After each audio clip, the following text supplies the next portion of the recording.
Paano ka ba nakuha dito sa Isolated? Paano ka naging part?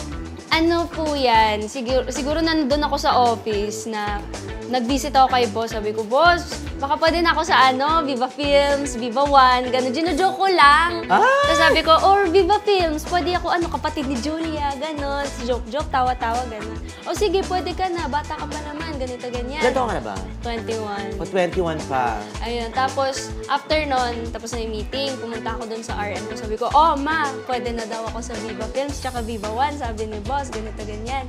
Tapos nagulat ako, wait lang, tapos biglang tumakbo yung RM ko. Tapos pagtakbo niya, ma, ano yun, ganito. Ayaw na muna nilang sabihin. Tapos after, yung pala, sinuggest ako na mapasok dito sa Isolated. Kasi since pinayagan Ang nila. RM mo ang nagsuggest kay Boss B? Sa naghanap po kasi sila ng pwede dun sa role na binigay sa akin.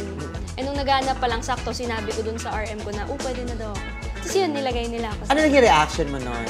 Umiyak ako! Sabi ko, ipapasindahan to! Sabi ko, first time to!